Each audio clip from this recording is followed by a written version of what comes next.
Muzaffarpur north Bihar की अघोषित राजधानी मुजफ्फरपुर है। आपके पिताजी भी फिजिशियन के रूप में जाने जाते हैं, बहुत चर्चित हैं और बहुत से पेशेंट को उन्होंने देखा है और इलाज किया है और सही हुए हैं। आप भी मुजफ्फरपुर के अंदर में आए हैं और इलाज कर रहे हैं, बहुत से पेशेंट को देख रहे हैं। अभी जो देख रहे हैं सीजन गर्मी का समय है और जो मांसाहारी भोजन कर रहे हैं उनको नहीं पचता है और पेट फूल जाता है, क्यों? पहले बात धन्यवाद। महत्वपूर्ण सवाल है। मांसाहारी भोजन से खाना क्यों नहीं पचता है, आपका सवाल है। देखिए, ऐसा नहीं है कि शाकाहारी या मांसाहारी भोजन का डिबेट है। अब भोजन प्रिपेयर करने का तरीका भी सही होना चाहिए। आप कौन सा पानी यूज़ करते हैं, उसमें कौन सा मसाला डालते हैं, आपका जो भी भोजन है चाहे शाकाहारी हो या मांसाहारी हो, वो कितने अच्छे से पकाया गया है, कितने साफ तरीके से पकाया गया है, वो भी मैटर करता है। हाँ, ये सच है कि अगर मांसाहारी भोजन है, खास करके रेड मीट जैसे आपका मटन हुआ, वो सब शरीर के लिए थोड़ा हानिकारक होता है, क्योंकि उसमें वो खाने से थोड़ी हार्ट की बीमारियाँ, ब्रेन की बीमारियाँ, कोलेस्ट्रॉल की बीमारियाँ बढ़ने की संभावना ज़्यादा रहती है। शाकाहारी भोजन का अपना लाभ है, उससे आपको मल्टीविटामिन्स, फाइबर्स और जो ज़रूरी चीज़ें हैं उसमें ज़्यादा मिलती हैं। और मांसाहारी में थोड़ी फैट, कार्बोहाइड्रेट, प्रोटीन तो रहता ही है, पर कुछ माइक्रोन्यूट्रिएंट्स और विटामिन्स की मात्रा कम रहती है और साथ में आपके कोलेस्ट्रॉल वगैरह के बढ़ने के चांसेस रहते हैं। खास करके हमारे यहाँ जहाँ पे लोग जो शारीरिक जो एक्सरसाइज रहता है, एक्सरसाइज कैपेसिटी वो सब कम रहता है, लोग बैठने वाला काम ज़्यादा करते हैं, एक्सरसाइज अपने पे ध्यान कम देते हैं। तो अगर प्रॉपर एक्सरसाइज नहीं हो पाता है और हम ऐसा खाना खाते हैं तो थोड़ा हानि होता है। डायबिटीज भी युवा पीढ़ी को ग्रसित कर रहा है। पहले ओल्ड एज वाले को 50 से ऊपर हो जाते थे तब डायबिटीज होता था, अब देख रहे युवा पीढ़ी भी ग्रसित हो रहा है, क्यों हो रहा है? उसका भी एक वजह है कि हमारा जो डेली एक्सरसाइज, जो पहले जो होता था कि लोग ज़्यादा किसान का काम करते थे, मतलब फिजिकल वर्क ज़्यादा करते थे, अब बैठने का काम करते हैं। उसकी वजह से क्या हो रहा है कि मोटापा, ओबेसिटी का चलन बहुत बढ़ गया है। अगर ओबेसिटी बढ़ता है तो इंसुलिन रेजिस्टेंस ज़्यादा होता है, इंसुलिन रेजिस्टेंस ज़्यादा होता है तो पहले के हिसाब से आपको डायबिटीज़ ज़्यादा पकड़ती है। और एक वजह ये है, एक दूसरी वजह है कि आजकल का डायग्नोस्टिक जो टेक्निक्स है वो इम्प्रूव हुआ है। तो पहले ऐसा भी हो सकता था कि पहले डायबिटीज़ रहता था पर वो पकड़ में नहीं आता था।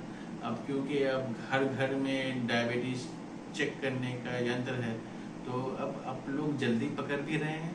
एक वजह ये है। दूसरा वजह ये है कि अब ओबेसिटी, मोटापा बढ़ गया है, खान पान का क्वालिटी गिरा है, तो उससे भी डायबिटीज़ बढ़ रहा है। जेनेटिक एक फैक्टर तो रहता ही। अभी पेशाब में जलन किसी को होता है, किसी को पेशाब बंद हो जाता है, ये ऐसा ज़्यादा शिकायत मिल रहा है।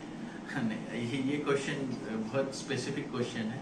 पेशाब में जलन का मतलब ये भी हो सकता है कि इन्फेक्शन हो, पेशाब के जलन का मतलब ये भी हो सकता है कि डायबिटीज़ की वजह से यूरिन में ग्लूकोज का मात्रा बढ़ गया हो, पेशाब के जलन ये भी हो सकता है, का मतलब ये भी हो सकता है कि पेशाब के रास्ते में प्रॉब्लम हो।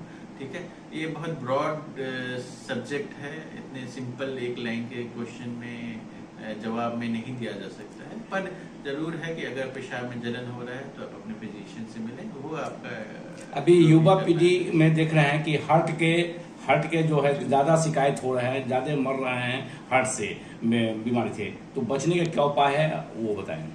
बचने का सिंपल है, अपना जो डेली एक्टिविटीज़ है इम्प्रूव करें, खान पान इम्प्रूव करें, अपने आप को समय दें। जो नियम बताता है कि जो प्रोटोकॉल्स हैं कि आप कम से कम आधा घंटा से 45 मिनट लगातार अपने लिए टाइम दें, चाहे वो सिर्फ चलने का हो। आप ज़रूरी नहीं है कि आप बहुत फिजिकल स्पोर्ट्स खेलें या जिम जाएं। अपने लिए लगातार फास्ट वॉकिंग, मतलब तेज़ चलना ही अगर आप आधा घंटा 45 मिनट डेली कर पा रहे हैं तो उससे बहुत आपको लाभ मिलेगा। साथ में खान पान पे ध्यान दें, हरी सब्जी, फल का ज़्यादा सेवन करें, रेड मीट थोड़ा कम करें। अगर किसी भी तरीके का नशा आप करते हैं, चाहे स्मोकिंग हो, अल्कोहल हो, टोबैको हो, ये सब बहुत ही हानिकारक होता है। उसका सेवन जितना जल्दी हो सके वो बंद करें। अभी चमकी बुखार का, अभी गर्मी का समय है, चमकी बुखार के लिए बचने के लिए क्या उपाय है, और खासकर गांव के लोगों से क्या अपील करना चाहेंगे? देखिए, अब मौसम है, मौसम से तो कोई बच नहीं सकता है, पर इतना आप ध्यान दें कि बहुत लंबे समय तक धूप में ना घूमें। अगर ऐसा करना भी पड़ रहा है तो अपना वाटर इनटेक, पानी पीने का मात्रा बढ़ाएं, ठीक है। डिहाइड्रेशन, पसीने में से जो आपका पानी लॉस होता है उससे चमकी का बुखार ज़्यादा बढ़ता है। तो आप ध्यान दें कि जब भी आप बाहर लंबे समय तक घर से बाहर हो, अपने साथ हमेशा पानी रखें, और जब भी प्यास लगे तो इसको इग्नोर ना करें, अपना प्यास बुझाएं। 8 साल से लेके 14 साल के बीच में एज में मतलब ग्रोथ नहीं बढ़ता है बच्चे का, और मतलब हाइट का भी एक प्रॉब्लम हो रहा है खासकर, तो कैसे उसको हाइट बढ़ाया जा सकता है? और देखिए, अब अगेन हाइट भी एक बड़ा सब्जेक्ट है। इन जनरल बच्चे का हाइट उनके माता पिता के हाइट से काफ़ी इफेक्ट पड़ता है।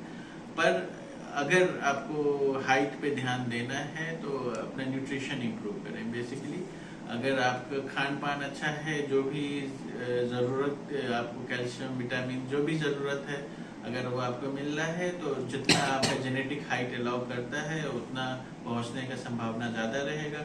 पर अगर न्यूट्रिशन आपका पुअर है तो वो एक फैक्टर हो सकता है जिसकी वजह से हाइट जितना होना चाहिए उतना ना हो पाए। परिचय बताएं। मैं डॉक्टर ज़ीशान अहमद मुमताज़ हूँ। मैं कंसल्टेंट कार्डियोलॉजिस्ट हूँ जो मेडिकल कॉलेज में भी सेवा दे रहा हूँ। यहाँ पे मेरा अपना क्लिनिक भी महेश बाबू चौक पे और प्रसाद हॉस्पिटल में भी मैं सेवा देता हूँ। एक मिनट सर जी। नमस्कार, आदाब। मैं डॉक्टर ज़ीशान अहमद मुमताज़ आप सभी को बकरीद की ढेर सारी शुभकामनाएं देता हूँ। ये पर्व आपके लिए खुशी लाए और पूरे समाज में खुशी फैलाए।